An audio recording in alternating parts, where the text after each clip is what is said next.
আসসালামু আলাইকুম। Faria daily cooking ব্লগে আপনাদের স্বাগতম। এখানে আপনি পাবেন সহজ সুস্বাদু ঘরোয়া প্রতিদিনের রান্নার ব্লগ ভিডিও। ভিডিওটি ভালো লাগলে একটি লাইক, একটি কমেন্ট করুন। আর নতুন হয়ে থাকলে চ্যানেলটি সাবস্ক্রাইব করে সাথেই থাকুন। আজকে আপনাদের সাথে শেয়ার করব কোনো রান্নার ভিডিও না, আজকে আমার বাজারের ভিডিও। তো এত বড় বড় কাতলা মাছগুলো আমি কিভাবে কাটি সম্পূর্ণ ভিডিওটা দেখলেই কিন্তু বুঝতে পারবেন। চলুন ভিডিওটা শুরু করা যাক। প্রথমেই দেখতে পাচ্ছেন আমার এখানে কিছু সবজি বাজার ছিল আর ২টা মাছ আর মুরগি। তো আমি কিন্তু আগেই কিছু সবজি ঘরে রেখে এসেছিলাম আর এখানে কিছু রয়ে গেছে। তো এখানে আমার প্রিয় শাক আর হচ্ছে ধনিয়াপাতা, টমেটো আর মাছগুলা। তো এখন আমি মাছগুলা সবজি গুছিয়ে রেখে মাছগুলা কিন্তু কাটবো। তো এত বড় বড় মাছ প্রায় সময় কেটে থাকি আর অনেক সময় হচ্ছে বাজার থেকে কেটেই নিয়ে আসে।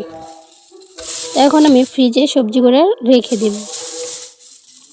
এখন হচ্ছে দুপুরবেলা, যেহেতু শুক্রবার, তো আমি আগে হচ্ছে রান্নাবাড়া করে শেষ করে ফেলেছিলাম, কারণ মাছ আনলে আর রান্নাবাড়া করা যায় না বাজার। তো আমি এখন মাছগুলো ভালো করে দেখতেছিলাম মাছগুলো কি তাজা কিনা। তো মাছগুলো কিন্তু খুবই তাজাই ছিল। আর এই তাজা মাছ খেতে কিন্তু অন্যরকম একটা মজা আছে। বিশাল সাইজের এই 2টা কাতলা আমি কিন্তু কাটতে একটু কষ্টই হয়ে গেছে আমার।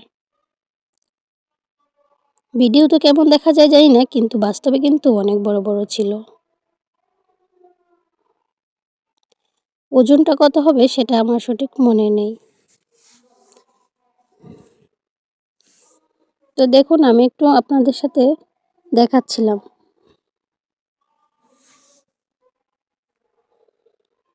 এখন আমি এগুলো হচ্ছে আঁশ ছাড়িয়ে নিব। আমি এই 2টা কাতলা মাছ কেটে তাড়াতাড়ি করে 2 পিস মাছ ভাজি করে দিয়েছিলাম গরম ভাতের সাথে খাওয়ার জন্যে। এভাবে করে কাটবা।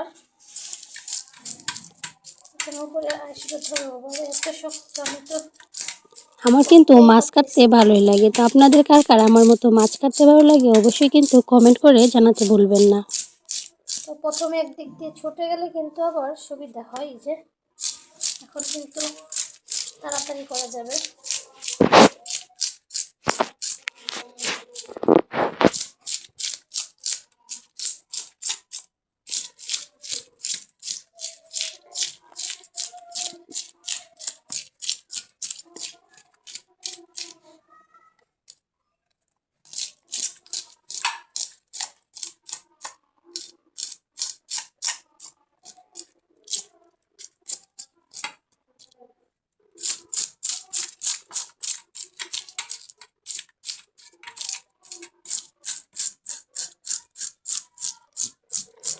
আমি কিন্তু এই হাতের এই মাছ আঁশ ওঠানোর এটা দিয়ে সুন্দর করে এক সাইডের আঁশ উঠিয়ে নিয়েছি খুব সহজেই।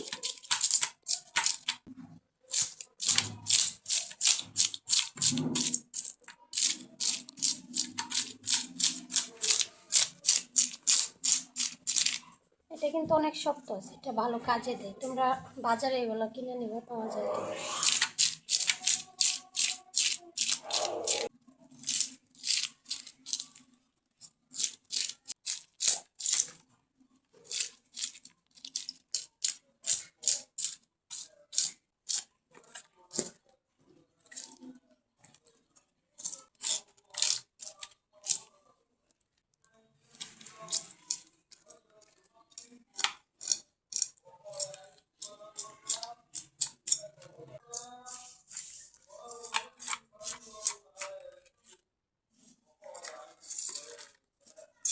একটা মাছ পরিষ্কার হয়ে গেছে, এখন আমি আরেকটা মাছ নিয়ে নিলাম।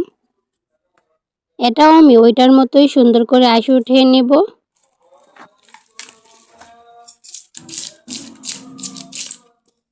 একটা দেখো সুন্দর করে করে ফেলছি, এখন হচ্ছে আরেকটা, এটাও করবো।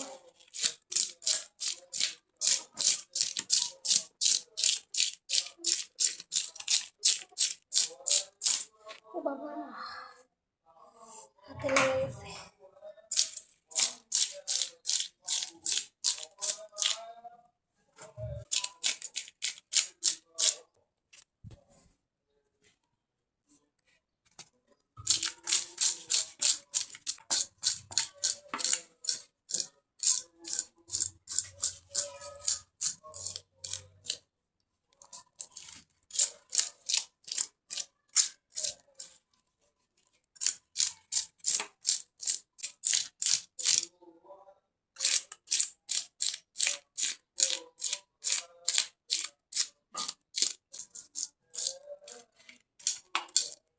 এই তো আমার দুটা মাছের আঁশ উঠানো শেষ। এখন হচ্ছে সুন্দর করে কেটে নিব। আমি আমার মতো করে পিস পিস করে কাটবো। তো এখানে সম্পূর্ণ কাটাকাটির এটা আমি ভিডিওটা নিতে পারি নাই, কারণ পরে যদি আবার সমস্যা হয় সেই কারণে।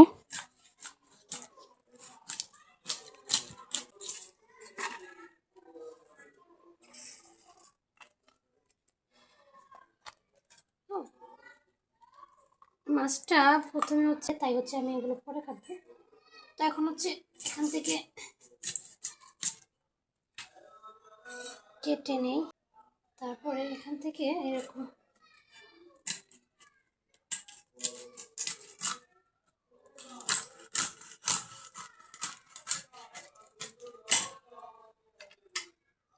মাছ বেরোবো।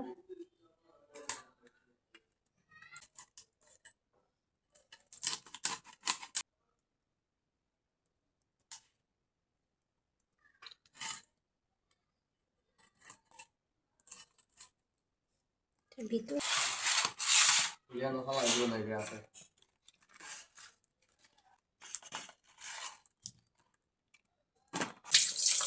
মাছগুলো আমার কাটাকাটি হয়ে গেছে, এখন শুধু ধুইব। তো আমি এখানে আগেই হচ্ছে কিছুক্ষণ ধুয়ে নিয়েছিলাম, কারণ বেশি রক্ত আবার দেখালে কোনো সমস্যা হয় কিনা সেই কারণে। তো আমি এখন সুন্দর করে ধুয়ে তারপর হচ্ছে পুটলা পুটলা করে রেখে দেব। সব মাছ এই তো দেখেন কত সুন্দর করে ধুয়ে নিয়েছি, আর একদম দেখুন দেখতে কিরকম তাজা তাজা দেখা যাচ্ছে। এখন আমি এরকম কাগজের মধ্যে পুটলা পুটলা করে ফ্রিজে রেখে দিব। তো আপনারা চাইলে আমার মতো এরকম পুটলা করে রাখতে পারেন, আবার কেউ কেউ আবার বক্সেও রাখেন। আমি কিন্তু মাঝে মধ্যে বক্সেও রাখি। তো এখন আমি মাত্র এখান থেকে 2টা পিস নিয়ে তাড়াতাড়ি করে ভাজি করতেছিলাম। এখন অনেকগুলো করতে গেলে দেরি হয়ে যাবে, তো 2টা করে এখন আপাতত খেয়ে ফেলবো আর কি। যেহেতু তাজা মাছ নিয়ে আসছিলো তাই আর কি ভাজি করে এখন খেলাম, পরবর্তীতে রান্না করব। তো এখানে দেখতে পাচ্ছেন লাল লাল পাকা টমেটো, এগুলো সালাদ করে নেব। আর মাছ ভাজা দিয়ে লাল লাল টমেটো সালাদ খুব ভালো লাগে। তো আজকের ভিডিওটা এই পর্যন্তই। ভালো থাকবেন সবাই।